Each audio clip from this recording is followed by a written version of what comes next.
Welcome into our Countdown to First Pitch interview series. We are getting close to the end of this as today I visit with the Harding baseball head coach, Dr. Patrick McGaha.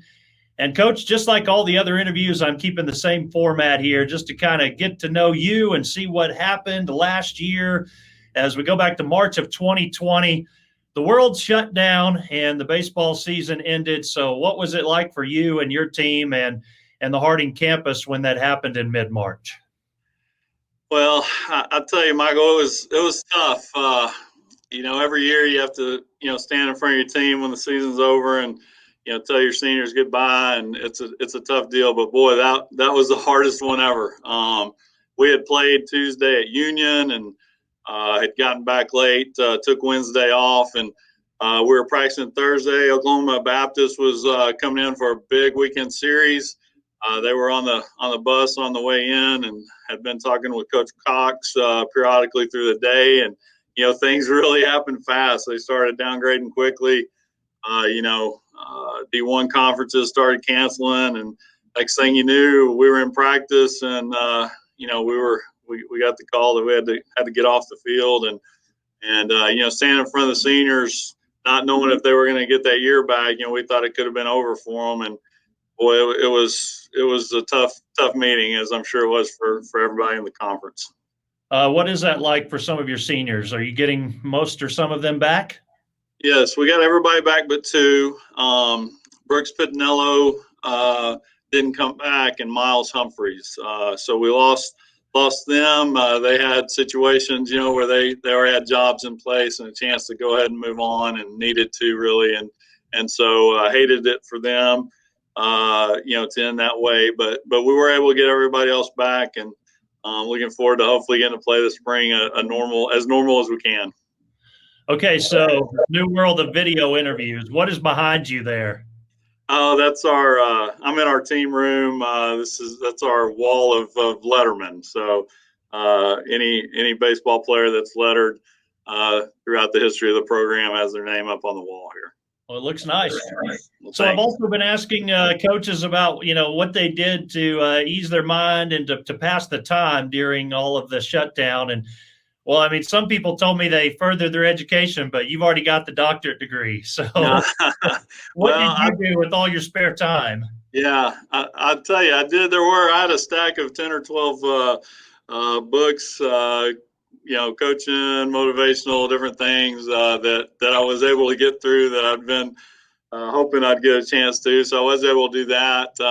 Had a pretty long honey-do list that I'd put off for years. I always had baseball and recruiting as an excuse, and so got quite a bit done around the house. But no, it was just really good family time. Our oldest son was a high school senior, so it was tough. Him losing some of those milestone moments. He was supposed to go out to Pepperdine to college this fall and wasn't able to do that. And so just, we've had a little bit extra family time because of that. But we really, tried to make the most of it, and spend a lot of time together with family, and, weekly check-ins with our players through Zoom. And, we were actually fortunate here. Our baseball facilities on the far south end of campus, and so we were able, pretty much the staff get to come in, and as long as we wore the mask and socially distanced and everything, we were able to keep things working as normal.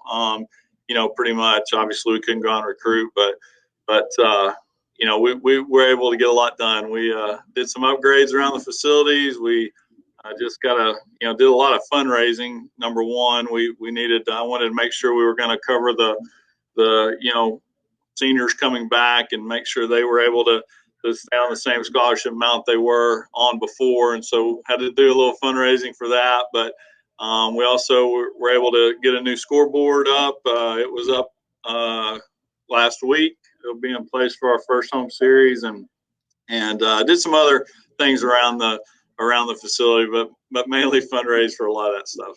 Nice. Yeah. Okay. So last year your team was really clicking on offense, and you got a lot of those guys back. Let's hit the offense first. Mention one or two guys you're expecting big things out of this year. Yeah.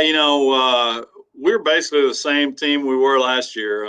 Like I said, we lost just a couple of guys. We added a couple, but we're really excited about our seniors that are back. I guess it really starts with Connor Kelly and Luke Vandover in the middle.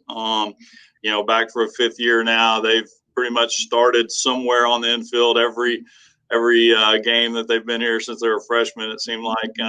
And so to get them back, that leadership, that stability, and everything usually builds on pitching and defense here. But, we were swinging it pretty well last year. We've got those guys back. We added a transfer from the University of Arkansas, Harrison Heffley. He had gone there as a left-handed pitcher, medically retired after an injury, had helped coach basically. And he came back, and man, he is swinging the bat really well, which is something we how that was going to look. But so we're hoping for good things from him. But David Butterfield, Michael Chrisman, all those guys were having really good years last year when things ended, and so hopefully they can jump right back in where we left off. Coach, for the first decade of the conference, I've got a decent memory to be able to keep up with all this knowledge, but I've decided the fifth and sixth year guys that are happening this year, I'm not going to be able to remember any of this in the years to come. This has really thrown me for a loop. Right, absolutely, and there's going to be a lot of them, and all throughout the conference on various rosters for sure. All right, what about pitching? You want to dive into pitching a little bit? Yeah, really, really excited. Like I said, pretty much everything we do starts with pitching and defense here. We've been really blessed to be able to put a good defense behind our arms for a long time here. And so hopefully, that's going to continue. But really the entire staff is back. We had hoped to have Austin Allen back. He was actually, rehabbing last year after a Tommy John surgery. This would have been his 6th year. He's already got his master's halfway done. So it just didn't make a whole lot of sense for him to return. He was with us in the fall and just decided, it wasn't going to, be something that was going to work out. So other than Austin, although he didn't, get to throw last year, we do have everybody back and, very excited.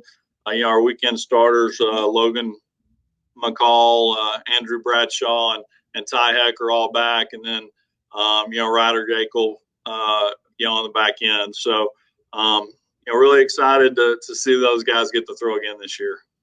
Coach, what are your players saying off the field about classes and just all the?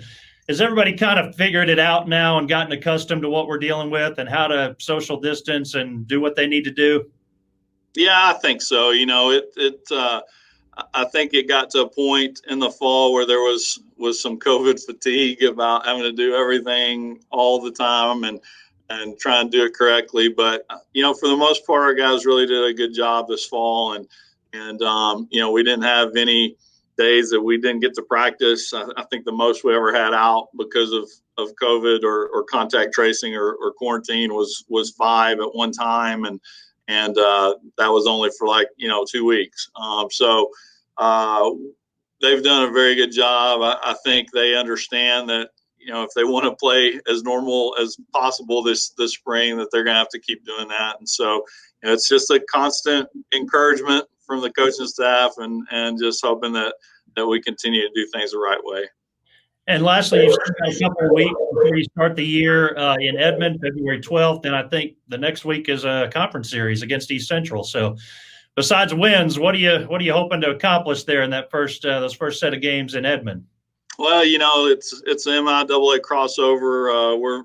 This is the first time we've been able to go over there and do this. And so we're excited to get to go. I know the facility there is really nice and get to play 3, in-region quality opponents. We'll get Pitt State, Emporia State, and UCO. And so obviously it'd be nice to go over there and get those wins for the regional standing, but it's just going to be great to get to play against somebody else. We've had inter squads, and it's just going to be nice to get to play again against a different opponent. Absolutely. Well, Coach, hey, thank you so much for the time. Best of luck to you and Harding this year. Thank you, Michael. Appreciate it.